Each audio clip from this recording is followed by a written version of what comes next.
agak terkombinasi, ia dokter, ia epidemiolog, tapi juga ada Asian Studies-nya.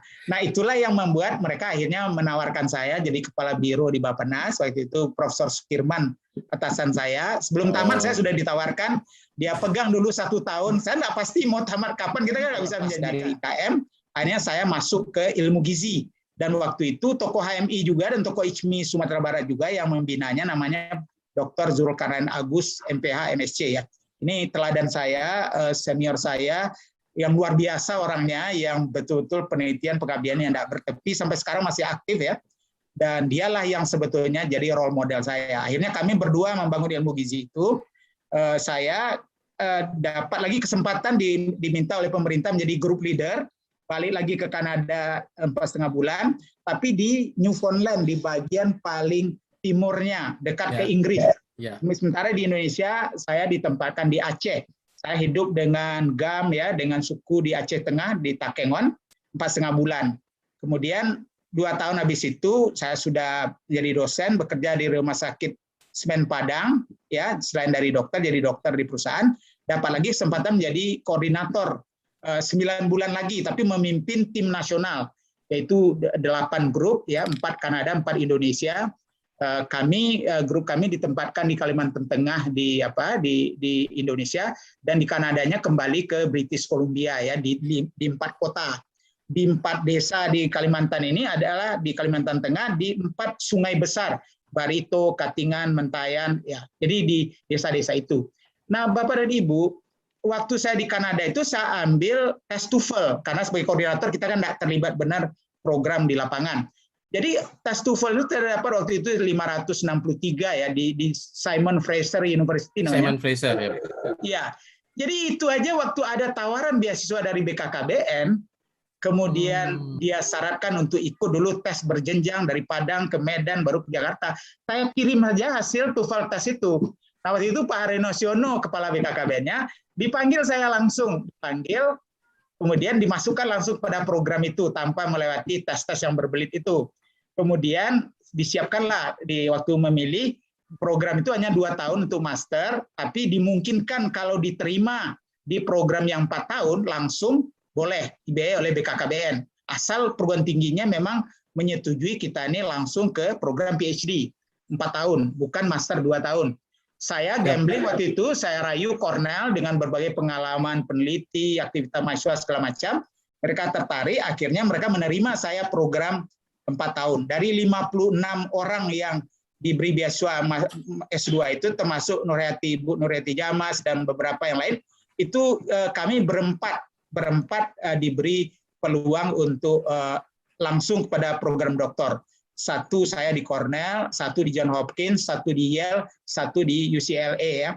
Nah, pulang itu saya sudah PhD di Cornell, saya ambil gizi, saya perdalami epidemiologi, karena kalau di ekonom ini kayak ekonometriknya nih Pak Bimo dan Pak Odi. Jadi akhirnya, tapi karena kekeringan di bidang sains ini, saya lama di bidang sains, dari IPA ya, kemudian kedokteran, saya ambil waktu itu karena di Cornell kuat sekali studi Asia Tenggaranya dengan Kehin, Anderson, segala macam. Ya, saya ambil minor di sana, saya dibimbing oleh mereka itu. Ya. Nah, jadi itulah yang membuat saya agak terkombinasi, ia dokter, ia epidemiolog, tapi juga ada Asian Studies-nya. Nah, itulah yang membuat mereka akhirnya menawarkan saya jadi kepala biro di Bappenas. Waktu itu Profesor Sukirman, atasan saya. Sebelum tamat saya sudah ditawarkan, dia pegang dulu 1 tahun. Saya nggak pasti mau tamat kapan, kita kan nggak bisa menjanjikan. Tapi biar Pak Wasi, yang penting dia aja. Saya tanya, ini tergantung rektor sama dekan. Itu biar mereka yang ngurus. Saya heran juga, kok akhirnya rektor sama dekan tunduk aja kepada mereka. Saya udah bersiap-siap dimarahin. Kamu belum tamat, udah mau cari-cari kerja tempat lain. Ini mengabdi dulu kan. Kita bayangkan rektor akan marah-marah gitu ya. Tapi ternyata biaya UNAM itu dari Bappenas. Jadi tentu mereka patuh benar pada Bappenas. Saya selamat. Dan akhirnya menjadilah saya kepala biro di Bappenas. Pak Fazly, ingin tahu ini ceritanya. Ini menarik karena saya ngajar juga di Amerika. Dan saya ingat familiar dengan nama Pak Haryono Suyono karena pernah cerita beliau juga lulusan Chicago, University of Chicago in Communication. Kurang lebih gitu. Nah, tapi Chicago top, universitas saya juga top, Northwestern. Tapi kalau disebut Ivy League, namanya diantaranya Cornell. Jadi 7 atau 8 universitas terbaik di Amerika versi Amerika itu. Tapi mungkin orang jarang tahu. Tapi saya ingat saya Cornell masuk lah.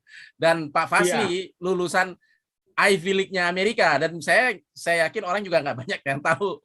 Tapi juga menarik karena di zaman itu Bapak ceritain tadi McCahin, George McCahin, Ruth McCahin, Ben Anderson itu familiar tuh nama-nama untuk ahli Asian Studies, Indonesian Studies, politik pada saat itu. Betul. Karena mereka biasanya sangat mengkritik Orde Baru, tapi dengan cara yang menurut saya elegan lah di zamannya. Tapi menariknya kok Bapak bisa dapat, udah ketemu sama mereka, kok bisa dapat jadi kepala biro. Kepala biro itu udah jabatan tinggi banget lah di birokrasi. Biarpun eselon 2. Nah itu yang sebenarnya buat saya masih agak bit puzzle gitu. Jadi memang di Cornell itu ada dua kubu ya.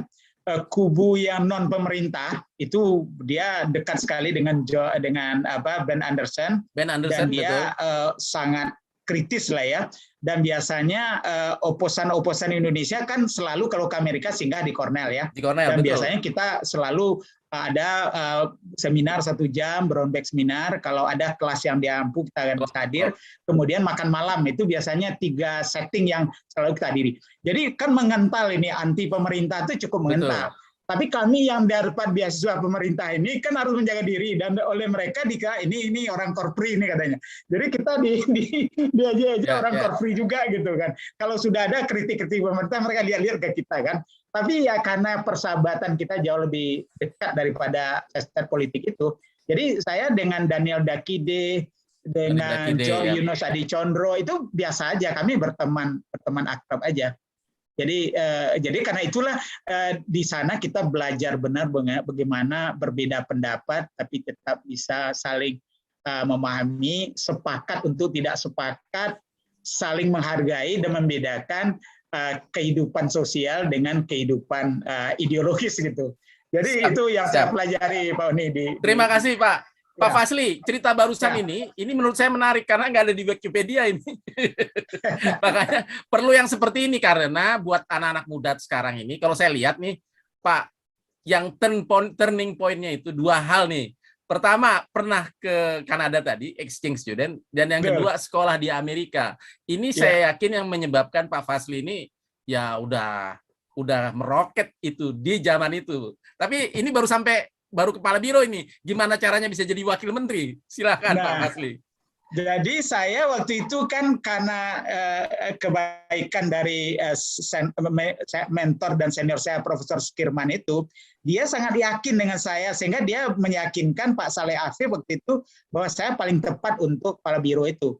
Waktu saya pulang saya tidak boleh langsung ke Padang, langsung disuruh tinggal di Jakarta bekerja. Waktu itu jabatan belum jelas. Kerja pagi, sore, sampai malam, sampai tidur di kantor, nggak ada mobil, nggak ada honor yang jelas, tapi dia coba mungkin saya ya 6 bulan pertama itu, saya akhirnya mungkin karena lewat tes beliau itu, hanya diangkat menjadi kepala biro. Dan waktu itu saya kepala biro termuda di Bappenas, umur 37 tahun. Pangkat waktu itu 4B, padahal untuk kepala biro itu harus 4C ya. Jadi waktu mau di SK-kan, saya ingat sekali saya dan Pak Mus ya, Mustofa Dijaya, tokoh kita juga, dan kemudian Pak Kirman dipanggil oleh Pak Mus. Ini gimana Fazly ini? Dia mau di SK-kan, pangkatnya masa 3B kan nggak mungkin, PLT nggak mungkin, PLH nggak mungkin, PLTS nggak mungkin, karena jaraknya dengan pangkat yang minimal sedemikian jauh gitu ya. Kan kalau untuk dari 3B ke 4C itu kan 3C, 3D, 4A, baru 4B. Jadi 4 level. Jadi saya sebenarnya nggak bisa jadi kepala biro itu. Tapi itulah Bappenas waktu itu, karena beliau yakin, udahlah Mus, kata Pak Evi kan, pokoknya Fazly ini kepala biro. Saya lihat, saya menduga-duga kan di SK saya itu PLTS atau PLT. Tidak murni jernih, kepala biro kesehatan dan gizi. Nah waktu itu saya lihat Bappenas ini reformis benar ini. Jadi dia kalau yakin, dan itu tentu dia verifikasi ke dosen-dosen saya juga, karena mentor saya ini, Profesor Sukirman ini, dia lulusan Cornell juga. Jadi dia tentu dia cek lah, bagaimana saya kira-kira, karena nggak mungkin dia mengambil resiko gitu untuk jabatan yang cukup penting di era di mana Bappenas sangat berkuasa waktu itu ya. Jadi akhirnya saya menjalani tugas di Bappenas pindah-pindah, pernah di Biro Kesehatan dan Gizi, kemudian ditambah portofolio waktu Pak Ginanjar kesejahteraan sosial masuk ya Kementerian Sosial. Kemudian waktu Pak Ginanjar juga saya dipindahkan bersama Profesor Hidayat Sarif sebagai deputi saya dikasih portofolio beliau yang dia tinggalkan agama, pendidikan, kebudayaan, dan olahraga. Nah, 4 tahun saya di sanalah saya membenamkan diri dan terbenam benar di isu-isu pendidikan, agama, olahraga, dan pemuda. Jadi karena kita di perencanaan, jadi tentu ilmu pengetahuan terbaik harus kita dapatkan, karena kita harus evidence based, ahli-ahli dunia kita undang, forum-forum besar kita hadiri, jadi kita belajar luar biasa lah di sana ya. Dan waktu itulah saya mendalami benar lika-liku pendidikan itu sesudah 4 tahun di Biro Kesehatan dan Gizi dan Kesejahteraan Sosial.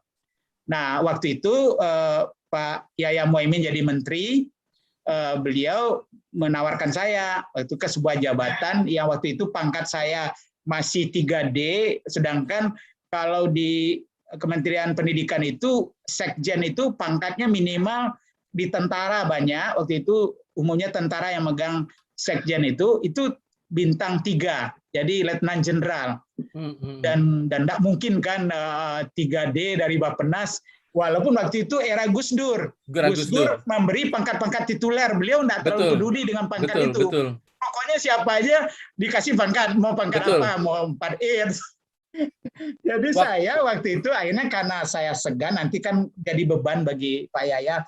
Jadi akhirnya saya membantu Pak Yahya menjadi staf ahli dulu. Pak Yahya, biar saya jadi staf ahli dulu, kan sudah eselon 1, tapi karena staf ahli itu kadang-kadang sering diejek-ejek, ya di staf ahlikan gitu ya. Kadang-kadang sudah jadi dirjen, tidak terpakai lagi di staf ahlikan. Itu opini ya, kenyataannya mungkin tidak seperti itu. Jadi saya minta aja sama Pak Yahya, kalau saya di staf ahlikan ini, ya artinya tolong jaga jangan sampai saya tidak bermanfaat gitu. Oh enggak, ya Pak Yahya, pokoknya nanti hal-hal yang penting kita diskusikan. Jadi saya nyaman lah, hampir 11 bulan saya staf ahli bantu Pak Yahya, kemudian diangkat menjadi Dirjen PLSP. Dirjen PLSP karena latar belakang saya di pemuda, kemudian saya juga senang dengan pendidikan luar sekolah ya, karena saya dari KKN dulu sudah banyak bermain di paket A, paket B, paket C, kemudian kegiatan belajar masyarakat ya, taman bacaan masyarakat segala macam, dan saya memegang portofolio pendidikan luar sekolah dan pemuda itu. Kemudian itu dengan Pak Yahya dan Pak Mali Fajar, Pak Mali Fajar yang meneruskan saya di Dirjen itu sesudah Pak Yahya berhenti. Kemudian datang Pak Bambang Sudibyo. Jadi saya udah siap-siap juga nih untuk kembali ya, karena biasanya kalau kita orang akademik nih, kalau satu menteri selesai biasanya kita kembali ke kampus Pak Oni ya. Ya, betul. Sudah diambil buku, sudah disusun ya, sudah di typing anytime, tinggal bye-bye aja kan. Tapi kata Pak Bambang, Pak Wasi terus saja, tapi saya beri tugas baru. Apa tuh Pak? Tugas menjadi dirjen baru, karena waktu itu PGRI mendesak pemerintah untuk keluar dari skema pegawai negeri. Jadi mereka mau agar guru ini diurus oleh Badan Kepegawaian Guru, bukan dirjen, tapi karena BKN untuk PNS. Tapi sekarang BKN itu dia minta dipecah 2, BKN PNS biasa dan BKN guru, kira-kira gitulah. Siap. Tapi itu kan besar implikasinya. Akhirnya dicari-cari jalan, disepakatilah akhirnya dibuat aja dirjen yang mengurus khusus guru ini, guru dan tenaga kependidikan. Dibangunlah Dirjen PMPTK namanya. Dan saya ditugaskan oleh Pak Bambang waktu itu. Nah, di sanalah saya berkarya, ya bergerak, dan dengan berbagai hubungan dengan yang baik dengan DPR dan dengan PGRI, akhirnya dalam 6 bulan kami bisa melahirkan Undang-Undang Guru dan Dosen yang merubah wajah 2004.